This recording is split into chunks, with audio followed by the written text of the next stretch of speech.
Bonjour à tous, on se retrouve pour une nouvelle vidéo ici dans mon bureau. On va parler aujourd'hui d'homologation, VASP. On va revenir un petit peu sur donc, la fin de l'aménagement de mon fourgon. Au niveau de l'homologation, j'ai pas voulu, j'aurais pu le laisser un véhicule utilitaire, un CTTE.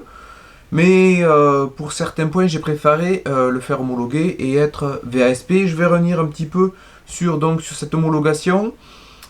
Si vous restez un véhicule utilitaire, petit point positif et négatif.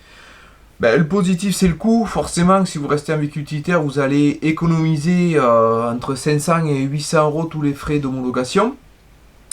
Et si vous restez utilitaire, ben, vous allez faire un petit aménagement, on va dire sans mer et qui est démontable. Et voilà, ça peut-être vous allez plus rester sur le véhicule. La semaine, vous en servez par exemple pour travailler. Et puis le week-end, vous mettez quelques aménagements amovibles. Et c'est parti, vous pouvez partir sur un petit week-end. Voilà, ça reste souvent pour des aménagements, je dirais plus sommaires. Mais certains ont des aménagements presque complets et aussi restent un véhicule utilitaire. L'inconvénient, je vais dire, c'est le risque du refus au niveau du contrôle technique. Sachant que vous pouvez faire des ouvertures, mettre une ouverture sur le toit ou mettre des baies sur les côtés. Normalement, au niveau du contrôle technique, ça ne gêne en rien. Parce que pour être en fait homologable, on va dire, il faut rentrer dans ces fameux 5 critères qui sont avoir une cuisine fixe, que ce soit gaz ou élec, avoir des rangements, un lit et table plus chaise et le tout non amovible. Ça, c'est vraiment les 5 éléments importants qu'il faut pour pouvoir prétendre à être VASP. Si vous n'avez pas l'un de ces critères, automatiquement vous ne serez pas VASP. Voilà, donc ça fait partie d'un des éléments. L'inconvénient aussi de rester utilitaire, c'est que vous allez devoir passer un contrôle technique tous les ans, c'est-à-dire une année c'est contrôle normal, complet, comme tous les autres véhicules on va dire, et l'année suivante c'est juste la pollution. Et après, le petit point négatif en restant, donc CTTE, ça va être au niveau de l'assurance. En fait, vous n'allez pas pouvoir assurer vos équipements, c'est-à-dire si dedans vous avez un frigo ou du matériel et tout ça, ça reste un véhicule utilitaire. Donc si jamais par exemple vous vous faites voler, vous avez un vol, comment justifier que dedans vous avez du matériel de camping, voilà, si vous êtes assuré un véhicule utilitaire. Si donc on va revenir vers la partie VASP, les points positifs et négatifs, le fait d'être VASP, le négatif ça va être le coût, forcément parce que il va falloir faire un aménagement dans les règles, et puis monter un dossier, l'Adréal, changer la carte grise, faire passer Veritas ou Caligas pour le gaz, ça c'est obligatoire. Il va y avoir aussi le fameux barré rouge qu'il va falloir payer. Donc ça a un coût et automatiquement, le petit inconvénient c'est qu'il va falloir essayer de respecter ces fameuses normes AFNOR et autres qui pour moi ne sont pas forcément un point négatif. C'est des règles, voilà, il faut un cadre. S'il y en a beaucoup, c'est du bon sens, même si ça a un coût, voilà, ça a surtout du bon sens. Le point positif, c'est qu'au niveau du contrôle technique, vous n'avez pas de stress. Vous avez votre installation qui est VASP, qui a été contrôlée, validée. Quand vous avez le contrôle technique, c'est une carte grise qui est VASP. Il n'y a pas de souci de ce côté-là. Vous allez avoir un contrôle technique donc tous les 2 ans. L'assurance, normalement, est un petit peu moins chère qu'un véhicule utilitaire. Ça, c'est surtout, je crois, par rapport au vol. C'est le fait que ça fait baisser un petit peu. Autre chose, vos équipements qu'il y a dedans, quand vous allez au niveau de l'assurance, ils vont vous demander quelle est la valeur des équipements que vous avez dedans. Donc voilà, vous allez automatiquement assurer pour 2000, 3000, 4000 euros d'équipement intérieur, ça c'est un cas de souci. Autre chose, en cas d'accident, si vous accrochez quelqu'un et que votre homologation est VASP, voilà, l'assurance ne pourra pas se retourner contre vous, dire attention, vous aviez un équipement à l'intérieur, c'est par exemple, je ne sais rien, si on a un accident assez important avec des contrôles de la gendarmerie qui se rend compte que sur la carte grise, vous n'êtes pas VASP et que vous avez plein d'équipements, tout ça, l'assurance peut se retourner contre vous et dire attendez, vous aviez un équipement, vous aviez des équipements dedans, c'était un camping-car, en gros, c'est un pseudo camping-car et vous étiez carte grise CTTE, non homologué, tout ça. Donc voilà, l'assurance peut vous embêter et risque de ne pas vous couvrir en cas d'accident. Donc voilà, au moins quand on est VASP, il n'y a pas de souci, l'assurance est au courant, on est assuré comme un camping-car et de ce côté-là. On est rassuré, puis même il y a aussi l'histoire du gaz quoi. Si par exemple vous faites une homologation, vous faites une installation gaz, même avec en étant très consciencieux et faisant vraiment très attention, et derrière votre véhicule n'est pas homologué, donc votre installation gaz n'a pas été vérifiée par Veritas ou Caligas, ça peut être un stress. Moi je sais que voilà, mon installation a été vérifiée, quand je me sers de mon système gaz, ça me fait un peu moins peur. Bon voilà, c'est toujours un petit truc. J'ai fini la partie comparaison, donc pour ma part bien sûr mon véhicule a été homologué VASP. Qu'est-ce qu'il ne faut pas oublier? Je vais essayer de survoler, j'ai fait un listing de points qui pour moi sont importants et qu'il ne faut pas négliger. Alors on va parler, je viens juste d'en parler justement, c'était le système gaz qu'il faut faire dans les règles. Je vous laisse aller checker dans mes anciennes vidéos où j'ai fait une installation, une explication, une vidéo voilà, qui reprenait un petit peu ça sur le système gaz qui est très important. Après, il va falloir avoir des... C'est un peu en vrac, hein. Il va falloir avoir des vitres avec le R43 dessus, entre vos meubles par exemple, et votre couchette ou votre salle de bain, pour pouvoir laisser les passages corrects, et des accès bien sûr aux issues de secours. Pour moi, les portes du fond on peut les ouvrir depuis le lit, c'est considéré comme une issue de secours. J'ai laissé un espace en fait entre le matelas et la porte pour pouvoir passer ma main et attraper la poignée de par l'intérieur pour pouvoir sortir en cas de souci avec les portes intérieures quand on est dans le lit. Et pareil, il faut rien qui gêne, qui traîne au niveau du passage de meubles et tout ça pour pouvoir accéder pareil à la porte latérale. Autre chose au niveau du lit, il va falloir mettre une barrière si jamais vous dépassez les fameux 1 mètre, matelas inclus, donc moi je me suis pas embêté, au niveau du hauteur du matelas il y a 95 cm, j'ai gardé 5 cm de garde-fou, et au moins pas besoin de mettre de barrière.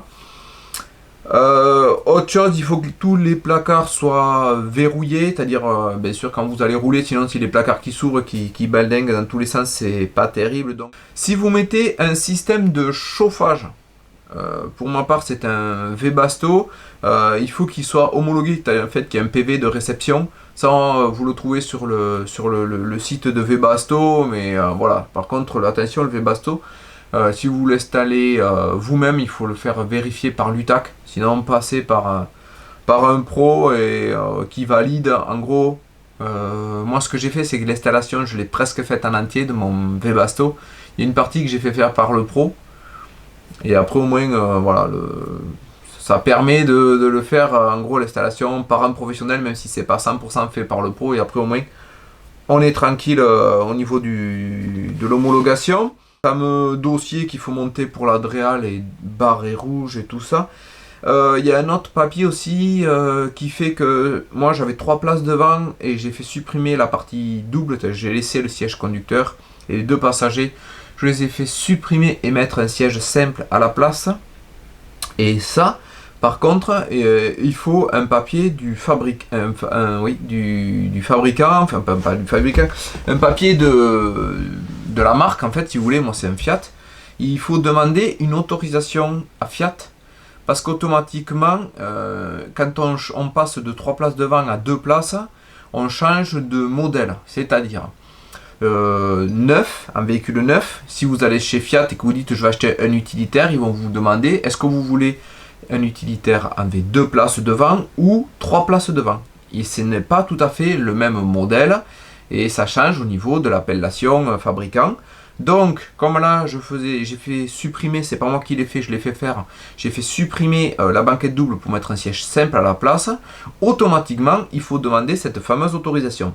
Si vous ne faites pas cette demande d'autorisation, l'Adréal va vous refuser. C'est un papier que demande automatiquement l'Adréal. Et ce petit papier, c'est juste une autorisation de modification, en fait, je crois. Parce que j'ai compris, c'est pas moi qui l'ai fait la demande. C'est un professionnel qui a fait la demande auprès de Fiat. Et ça coûte 250 €. Hein. C'est pas, et en plus, le professionnel qui a fait la demande auprès de Fiat, m'a fait voir le papier direct de Fiat. Lui, il prend aucune marge dessus, aucune com dessus. Il m'a dit, voilà, Fiat, c'est la facture de Fiat, c'est 250 €. Juste pour un bout de papier, une autorisation de changement de modèle. Bon, bref, c'est comme ça, donc ça a un coût. Après, pendant toute votre homologation, si vous avez des questions, si vous hésitez, si vous, même en lisant les normes, des fois c'est un peu ambigu, c'est un peu tiré par les cheveux, vous savez pas trop, mais surtout vous n'hésitez pas, vous appelez l'Adréal. Alors moi, j'ai pas appelé Adréal quand j'avais des questions, parce qu'en fait, il y a des petites parties, comme je vous disais, la partie Webasto, tout ça, que je suis passé par un pro. Donc quand j'avais une question, petit coup de fil au professionnel qui est dans ma région, qui lui a l'habitude d'aménager des fourgons. Et je disais, voilà, j'ai ça, j'hésite entre faire comme ci et faire comme ça. Est-ce qu'il vaut mieux faire là? Voilà, et à chaque fois, il me donnait des pistes où il répondait à mes interrogations. Ça, de ce côté-là, il était super professionnel.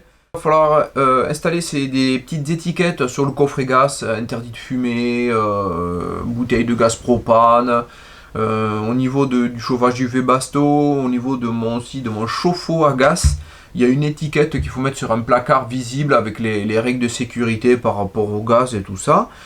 J'ai mis aussi un petit boîtier qui détecte les fuites de gaz propane et tout ça. Ça c'est si jamais malencontreusement on viendra laisser le gaz ouvert. Au niveau de la cuisson, voilà, il y a un détecteur de gaz pas loin que j'ai mis. L'installation électrique, n'est pas contrôlée en fait par Veritas ou Caligas, et même pas par l'Adréal. Je me mêle les pinceaux. L'Adréal s'en moque un peu. Après, il regarde quand même quelques éléments. Là c'est pareil, j'en parlerai un peu plus tard, mais le contrôle de gaz, en fait, le montage du dossier et le passage à l'Adréal, c'est pas moi qui l'ai fait, c'est le pro qui s'en est occupé. Donc pour cette partie élec, bon, niveau élec, je m'y connais assez de ce côté-là, mais bon, respectez, franchement, j'ai fait une vidéo là-dessus par rapport aux sections de câbles et tout ça, essayez de faire une installation clean. Pour les circuits, c'est pareil, d'eau froide et d'eau chaude, j'ai fait une vidéo qui explique. Là c'est pareil, c'est rien de bien sorcier. Au niveau de l'homologation, c'est pas spécialement contrôlé. Il y a juste si vous avez le réservoir d'eau grise est obligatoire. Moi je l'ai mis donc sous le châssis. Et il faut qu'il soit au moins de 50% de la taille de votre eau propre. C'est-à-dire si vous avez 100 litres d'eau propre, mais il faut avoir le réservoir d'eau grise qui soit au moins de 50 litres. Bon, ça paraît judicieux. Des toilettes, vous pouvez avoir des toilettes sèches ou des toilettes à cassette, ça c'est pareil, c'est pas contrôlé. Autre chose, il faudra prévoir un marchepied si jamais là, entre le sol extérieur et votre fourgon, vous avez plus de 40 cm. Moi j'en ai un. C'est pareil, le marchepied, d'après les normes AFNOR, il faut qu'il respecte plein de choses, la taille, dimension, machin, il faut pas qu'il glisse. Vous embêtez pas, vous allez chez votre vendeur d'accessoires de camping-car ou sur internet, sur un site d'équipement pour camping-car, et vous achetez un marchepied qui est vendu par eux, et automatiquement il n'y aura pas de souci. Et ils vont pas vous vendre sur un site officiel, ils vont pas vous vendre un truc qui n'est pas dans les normes et qui respectera pas le poids, la déformation, j'en sais rien, qui sera anti-dérapant et tout ça. Voilà, ça vaut 10-15 € et au moins vous avez un truc qui est carré, qui est clean. Et pour finaliser, je rappelle les 5 fameuses conditions: avoir un système cuisine, gaz ou élec de fixe, avoir des rangements, un lit, ça c'est obligatoire, une table et des chaises, et le tout que ce soit inamovible. Voilà, ça sera vraiment les 5 éléments qui seront très importants pour qu'ils soient homologables en VASP. Pour en venir à ma solution, et je sais qu'il y a plein de professionnels qui le font, C'est-à-dire, vous pouvez réaliser vous-même, on va dire, la totalité de votre aménagement. Une fois que vous avez fini, vous allez voir le professionnel et vous lui dites, voilà, j'ai fait mon aménagement, vérifiez-le. Une fois que vous avez vérifié, vous, occupez-vous de faire venir Caligas ou Veritas pour vérifier le gaz. Occupez-vous des 12 ou 15 pièces qu'il faut pour faire les plans, les répartitions des charges, les peser, tout ça. Occupez-vous de tout. Faites passer l'Adréal. Et voilà, moi je fais juste que payer ce que ça coûte. J'amène mon fourgon, je lui ai laissé 15 jours. Il s'est occupé de contrôler ce que j'avais fait.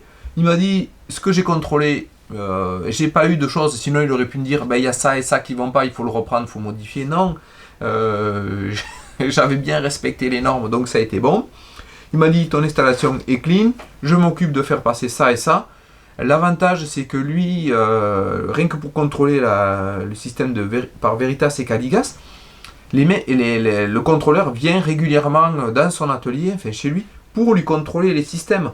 Donc, à tant que faire, quand il prend rendez-vous, qu'il prenne rendez-vous pour un véhicule ou deux ou trois, je pense que le rendez-vous, il l'a plus facilement que moi. Et je pense que j'ai vraiment gagné du temps par rapport à ça. Parce que je lui ai amené, ça s'est relativement bien enchaîné. Donc, une fois que tout ça a été contrôlé et validé, l'Adréal est passé un jour. C'est bon, le contrôle, il m'a dit, c'est bien passé.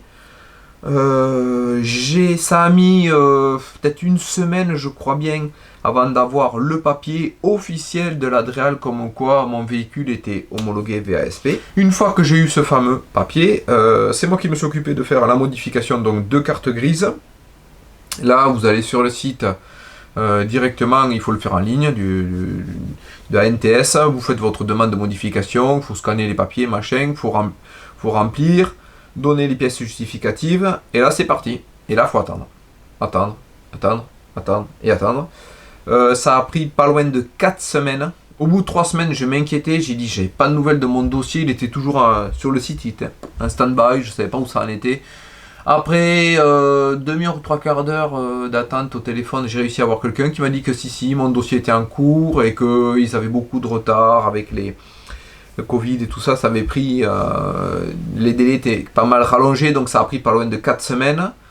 Au final, au bout de 4 semaines, j'ai reçu un petit mail me disant c'est bon, votre dossier est validé, en gros la modification est validée de carte grise, maintenant il suffit de payer la modification de carte grise. Je ne sais même plus comment c'est, mais c'est une 50aine d'euros, je dis pas de bêtises en gros, pour faire la nouvelle carte grise. Et même pas une semaine après, j'avais ma nouvelle carte grise chez moi, avec la nouvelle appellation VASP Caravane. Donc une fois que j'ai eu ce papier, je suis retourné voir mon assurance, et pour qu'il me change, puisque avant j'étais un utilitaire, et pour qu'il me passe un camping-car. Normalement ça baisse un petit peu. Bon, après, il faut évaluer, toujours pareil, le montant de ce qu'on a dedans. Et après, selon les assurances, moi, ça a baissé un tout petit peu par rapport à quand j'étais utilitaire. Mais ça n'a pas baissé de beaucoup. Bon, voilà. Je pense avoir fait le tour de cette partie homologation. J'espère que la vidéo n'est pas trop longue. Je vous remercie de l'avoir regardé jusqu'au bout. Il va y avoir d'autres vidéos qui vont venir très bientôt. Surtout, n'hésite pas à t'abonner, à liker. On approche des 400 abonnés. Je vous remercie à tous ceux qui ont déjà cliqué pour s'abonner. Et si tu ne l'es pas, ça fait toujours plaisir et ça motive à faire d'autres vidéos. Donc, abonne-toi. Et je te dis à bientôt pour de nouvelles vidéos. Bye bye.